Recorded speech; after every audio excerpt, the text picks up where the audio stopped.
ஸ்ரீ சாயி சச்சரித்திரம் அத்தியாயம் 1. சாயி சச்சரித்திரம் அத்தியாயம் 1இன் விளக்கத்தை இந்த வீடியோ வழங்குகிறது. அதன் சாரம்சம் மாறாமல் அனைவரும் எளிதில் புரிந்துகொண்டு பாபாவின் போதனைகளை பரப்புவதற்காக சுருக்கமாக தயாரித்துள்ளோம். முகவுரை. ஓம் சாயிராம். ஒரு புனிதமான காரியத்தை தொடங்கும் முன் இறைவனை வணங்குவது மரபு. ஆசிரியர் ஹேமத் பந்த் இடையூறுகள் நீங்க முதலில் விநாயகப் பெருமானை வணங்குகிறார். சீரடி சாயியே அந்த கணபதி என்று அவர் போற்றுகிறார். பின்னர் ஞானத்தின் தெய்வமான சரஸ்வதி தேவியையும் பிரம்மா, விஷ்ணு, சிவன் ஆகிய மும்மூர்த்திகளையும் வணங்கி பாபா அவர்களுடன் ஒன்றானவர் என்று விளக்குகிறார். தனது குலதெய்வத்தையும் முன்னோர்களையும் மற்றும் நவீன காலத்து மகான்களான ஞானதேவர், ஏக்நாத், துக்காராம் ஆகியோரையும் பணிந்து வணங்கி பாபாவின் அற்புத லீலையை விவரிக்கத் தொடங்குகிறார். நிகழ்ச்சி. ஆண்டு 1910. ஒரு நாள் அதிகாலை வேளை. ஹேமத் பந்த் பாபாவை தரிசிக்க மசூதிக்குச் சென்றார்.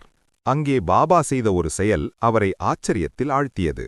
பாபா தனது முகம் மற்றும் கைகால்களை கழுவிய பின் கோதுமை அரைக்க தயாரானார். தரையில் ஒரு சாக்கை பரப்பி அதன் மேல் ஒரு கல் திருகையை வைத்தார். முரத்தில் கொஞ்சம் கோதுமையை எடுத்து தமது கஃப்னியின் கைகளை மடக்கிவிட்டுக் கொண்டு கைப்பிடியை பிடித்து கோதுமையை அரைக்கத் தொடங்கினார். பிச்சை எடுத்து வாழும் எந்த சொத்தும் இல்லாத இந்த மகானுக்கு எதற்காக இந்த கோதுமை மாவு என்று அங்கே இருந்தவர்கள் ஆச்சரியப்பட்டனர். ஆனால் பாபாவிடம் கேட்க எவருக்கும் துணிவில்லை. இந்த செய்தி ஊர் முழுவதும் பரவியது. கிராமத்து மக்கள் திரண்டு வந்தனர். அவர்களில் 4 தைரியமான பெண்கள் முன்வந்து பாபாவை ஓரமாக இருக்கச் சொல்லிவிட்டு திருகையை பிடித்து அரைக்கத் தொடங்கினர். பாபாவின் லீலைகளை பாடியபடி அவர்கள் ஆர்வத்துடன் அரைத்தனர். பாபா முதலில் கோபமடைந்தாலும் அவர்களின் பக்தியைக் கண்டு புன்னகைத்தார். மாவு அரைத்து முடிந்ததும் அந்த பெண்கள் நினைத்தார்கள், பாபாவுக்குத்தான் யாரும் இல்லையே, அவர் பிச்சை எடுத்து உண்பவர். இவ்வளவு மாவை அவர் என்ன செய்வார்? கண்டிப்பாக நமக்குத்தான் தருவார். அவர்கள் மாவை 4 பங்காக எடுத்துச் செல்ல முயன்றபோது பாபா கடும் கோபமடைந்தார். பெண்களே, உங்களுக்கு பைத்தியமா? யாருடைய அப்பன் வீட்டுப் பொருளை இப்படி பங்கு போடுகிறீர்கள்? உங்களிடம் நான் என்ன கடன் பெற்றிருக்கிறேனா? இப்போது இந்த மாவை அப்படியே எடுத்துச் சென்று கிராமத்தின் எல்லையில் உள்ள ஓடையில் கொட்டிவிட்டு வாருங்கள்.